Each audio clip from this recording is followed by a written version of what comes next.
చందమామ కథ. వ్యత్యాసం. చంద్రాపీరుడు కాంచననగరపు రాజు. ఆయన వద్ద ధవలముఖుడని ఒక సేవకుడుండేవాడు. ధవలముఖుడు ఏ రోజు కూడా కొలువు నుంచి నేరుగా ఇంటికి వచ్చేవాడు కాడు.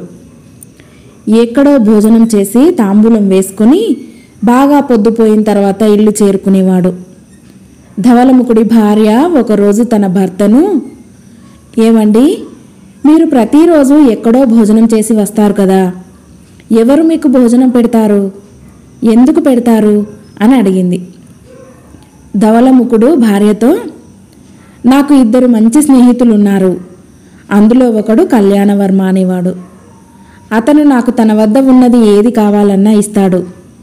ఇక రెండోవాడు వీరబాహు అనేవాడు. అతను నాకు ఎలాంటి ప్రాణ స్నేహితుడంటే అవసరమైతే నా ప్రాణానికి తన ప్రాణం అడ్డు వేస్తాడు అన్నాడు. తన భర్తకు అంత గొప్ప స్నేహితులున్నారని విని ధవలముఖుడి భార్య చాలా సంతోషించింది.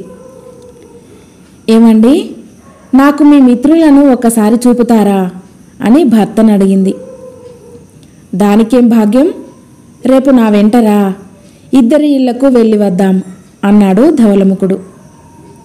మర్నాడు ఉదయం భార్య భర్తలిద్దరూ కళ్యాణవర్మ ఇంటికి వెళ్ళారు. అతడు వారిని గొప్పగా సత్కరించాడు. అతన్ని గురించి తన భర్త చెప్పిన దానిలో అతిశయోక్తి లేదని ధవలముఖుడి భార్య తెలుసుకున్నది. తర్వాత ఆ దంపతులిద్దరూ వీరబాహు ఇంటికి వెళ్ళారు. వారు వెళ్ళేసరికి వీరబాహు ఎవరితోనో చదరంగమాడుతున్నాడు.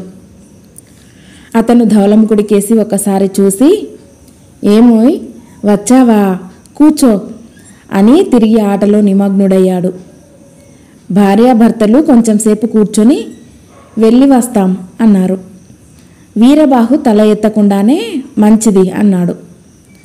ధవలముఖుడితో భార్య, కళ్యాణవర్మ కన్నా ఈ వీరబాహు మీకు ప్రాణస్నేహితుడని చెప్పారుగా, ఇతని కన్నా అతడే మనని ఎంతో ఆదరంగా చూశాడే అన్నది. వారిద్దరి మధ్య గల వ్యత్యాసం చూడాలంటే రేపు నువ్వు 2 దగ్గరికి వెళ్ళి నా మీద రాజుగారికి ఆగ్రహం వచ్చిందని చెప్పు అన్నాడు ధవలముఖుడు భార్యతో. ఆ ప్రకారమే ఆమె మర్నాడు ముందుగా కళ్యాణవర్మ ఇంటికి వెళ్ళి అతనితో, అయ్యా, నా భర్తపై రాజుగారు అలిగారు, మీరు మీ మిత్రునికి ఏమైనా సహాయపడగలరా అని అడిగింది. కళ్యాణవర్మ హడలిపోయి, అమ్మా, నేను వర్తకం చేసుకునేవాణ్ణి, రాజుగారిని ఎదిరించి నేనేం చేయగలను, నీ భర్త దేశం వదిలి పారిపోవటం మంచిది అన్నాడు. ధవలముఖుడి భార్య అక్కడి నుంచి బయలుదేరి వీరబాహు ఇంటికి వెళ్ళి అతనితో కూడా అదే మాట చెప్పింది. ఈ మాట వింటూనే వీరబాహువు డాలు కత్తి పట్టుకొని ఆమె వెంట బయలుదేరి వచ్చి ధవలముఖుడితో, మిత్రమా, నీ మీద రాజుకు కోపం తెప్పించిన తుచ్చుడెవరో చెప్పు, వెంటనే ఆ పాపాత్ముని హతమార్చుతాను అన్నాడు ఆవేశంతో.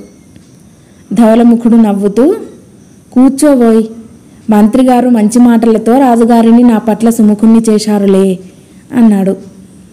వీరబాహు వెళ్ళిపోయాక ధవలముఖుడు భార్యతో, చూశావు కదా నా 2 మిత్రులలో గల వ్యత్యాసం అన్నాడు. కథ సమాప్తం.